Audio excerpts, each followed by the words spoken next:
စာကြက်တော့မယ်အိယာထားမယ်ဆိုတဲ့အချိန်လေးတစ်ခုလုံးတော့မယ်ဆိုရင် mindfulness လေ့ကျင့်ခန်းလေးလုပ်ပေးတာတတိပဋ္ဌာန်ပေါ့ပါဠိလိုပြောရင်တတိပဋ္ဌာန်ကျင့်စဉ်ကိုကျင့်တာတတိပဋ္ဌာန်ကျင့်စဉ်ဆိုတာနော်မျိုးသမီးတွေဆိုလို့ရှိရင်ထဝက်ပလင်လို့ခေါ်တဲ့ဒုတုတ်ထိုင်တယ်အမျိုးသားတွေဆိုလို့ရှိရင်တင်မြင်ခွေးထိုင်တယ်တင်မြင်ခွေးထိုင်တဲ့အခါမှာချောင်းချောင်းချီချီတက်တက်တာတာဖြစ်အောင်ထိုင်ရမယ်အခုခေတ်တချို့ကတော့မဟာပလင်ဆိုပြီးတော့ဒုက္ခရောက်အောင်ထိုင်နေကြတာဒါလည်းပဲမှန်ကန်မှုမရှိဘူးခုဒီတရားထိုင်နေဆိုတဲ့အလုပ်တစ်ခုဟာခန္ဓာကိုယ်ကိုညှင်းဆဲဖို့ထိုင်တာမဟုတ်ဘူးစိတ်တည်ငြိမ်အောင်ထားတဲ့သဘောပဲဘာကြောင့်တရားကိုထိုင်ရတယ်လဲလို့ဆိုလို့ရှိရင်အိတ်လိုက်ရင်အိပ်ပျော်သွားမှာလေလှဲပြီးလှုပ်ရင်အိပ်ပျော်သွားလမ်းလျှောက်နေပြန်လို့ရှိရင်လည်းလှုပ်ရှားမှုတွေများတယ်မတ်တရနေလို့ရှိရင်လည်းကြာရှည်ထိနိုင်မှာမဟုတ်ဘူးဒါကြောင့်မို့ကြာရှည်လုံးလို့ရအောင်ထိုင်ခြင်းဣရိယာပုဂ္ဂိုလ်ရွေးချယ်တာသာဖြစ်တယ်ဒါအဓိကမဟုတ်ဘူးတမာရီကျင့်စဉ်တစ်ခုကိုကျင့်မယ်ဆိုရင်ထိုင်ခြင်းဣရိယာပုဂ္ဂိုလ်ငြိမ်သက်တယ်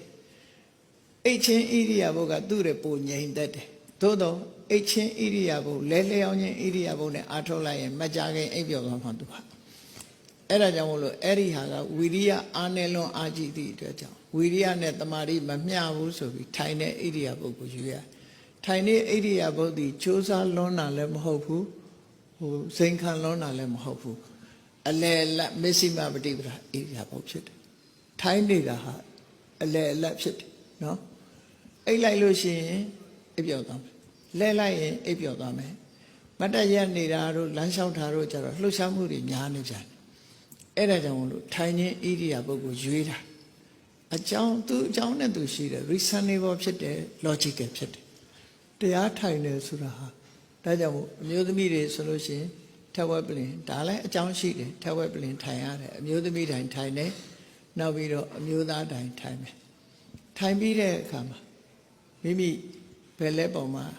ညာလက်လေးဆင့်တင်ပြီးတော့နော်စေရောကိုရောကိုအားလုံးကိုရှော့ချလိုက်ပြီးတော့ရှော့ချလိုက်တယ်ဆိုတာ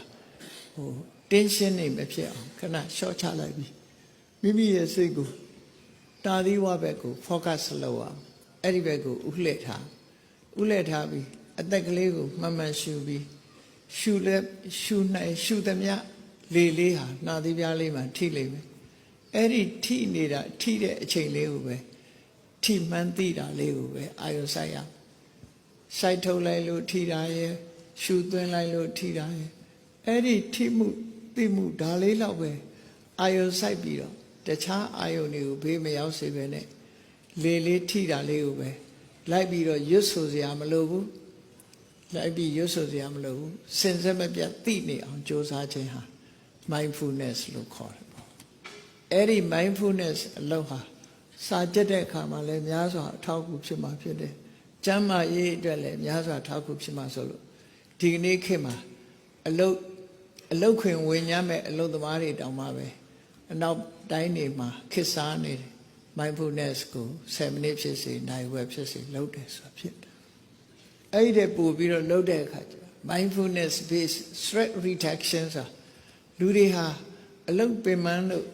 stress တွေများလာပြီးစိတ်ဖိစီးမှုတွေများလာပြီးဆိုရင်လေနိုင်ဝဲလောက်ဖြစ်စေ15မိနစ်လောက်ဖြစ်စေကိုရုံးကနေမှဖြစ်စေအလုပ်ခွင်မှာဖြစ်စေခိတ္တကနာမျက်စိလေးမိတ်ပြီး mindfulness လေ့ကျင့်ခန်းလေးလေ့ကျင့်လိုက်မယ်ဆိုရင်အုံနောက်ဟာပြန်ကြည်သွားပြီစာကြက်လို့လည်းပိုကောင်းသွားမယ်မှတ်ဉာဏ်လေးလည်းပိုကောင်းသွားဉာဏ်ကောင်းအောင်လုပ်တဲ့နည်းဆိုတာတတိနဲ့တမာတိကိုတိုးအောင်လုပ်တာဟာဉာဏ်ကောင်းခြင်းအကြောင်းပဲတတိတမာတိမရှိရင်ဉာဏ်မဖြစ်ဘူးသူကစာပေကျမ်းကမှာဆိုထားတာနာဟိတတိဝိရဟိတာပညာနာမအဋ္ဌိတတိကင်းတဲ့ပညာဆိုတာမရှိဘူးလေတတိပါမပညာဖြစ်တယ်အဲ့ဒီ mindfulness ဆိုတာတတိဖြစ်အောင်လေ့ကျင့်တာပဲဖြစ်တယ်ဘယ်သူပဲဖြစ်ဖြစ်ဘယ်အသက်အရွယ်ပဲဖြစ်ဖြစ်နော် mindfulness လေ့ကျင့်ကောင်ကိုလေ့ကျင့်တဲ့ပေါ့လေ့ကျင့်ပြီးတော့ mindfulness ကနေပြီးတော့တမာတိဖြစ်အောင်ကျင့်မယ်အဲ့ကျင့်ရင်းကနေပြီးတော့ကိုယ်အုံနောက်လို့ဆိုပါစို့စိတ်အနေထားတွေဟာ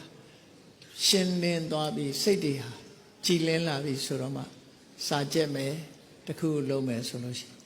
အစွမ်းတတ္တိတွေပုံမြင့် ပင်မလာလိုက်ပြီးဆိုတာနဲ့တပြိုင်နက် mindfulness လေ့ကျင့်ခန်းလေးကိုထားလုပ်လိုက်ပြီးရင်စာကြက်လိုက်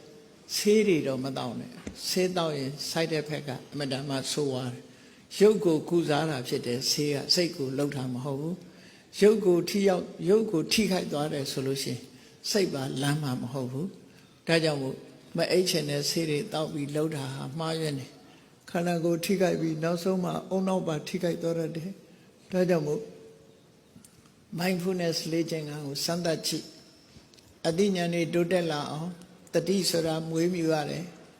တမာတိဆိုတာမွေးမြူရတယ်တတိနဲ့တမာတိမွေးမြူပေးခြင်းအပြင်ပညာရည်တွေဟာကိုယ်ဟာမြင်မာလာနိုင်တယ်လို့သူတို့ဆိုတယ်ဒါကြောင့်မို့လို့အဲ့ဒီလေ့ကျင့်ခန်းလေးကိုနေ့တိုင်းလူတိုင်းဟာအချိန်မီ7 day ပဲဖြစ်စေစာကြက်လို့ခေါင်းနောက်လာပြီဆိုရင်လေအဲ့လေ့ကျင့်ခန်းလေးကိုလုပ်လိုက်အဲ့ဒါဟာတကယ်ကို mental exercise ပဲ physical exercise ကတစ်မျိုး mental exercise ကတစ်မျိုးဇာမယခါ physical exercise လုပ်ရတယ်လို့ mental exercise လည်းလုပ်ပေးရအဲ့ဒီလိုလုပ်ပေးမှစိတ်ရောကိုယ်ရောလန်းဆန်းတက်ကြွလာပြီတတိတွေကောင်းလာပြီဆိုရင်ပညာရည်ဟာတိုးတက်လာမှာဒါအဲ့ဒီနည်းနဲ့လေ့ကျင့်တဲ့ပညာရည်တိုးတက်အောင်လေ့ကျင့်တဲ့နည်းပဲအဲ့တော့စိတ်ထဲမှာတခြားအရာတွေကိုမသွင်းမဲနဲ့အမိုက်တရိုက်တွေကိုရှင်းပစ်တဲ့သဘောပဲ mindfulness လုပ်ပြီးတော့ရှင်းပစ်လိုက်တာဉာဏ်တွေခေါင်းထဲမထည့်ဘူးမထည့်လိုက်တဲ့အခါမှာစိတ်ဟာအေးချမ်းတော့အဲ့ဒီလိုအေးချမ်းမှုဆိုတဲ့စိတ်ကိုအခြေခံပြီးတော့ကြိုးစားအထောက်ခြင်းပဲဖြစ်တယ်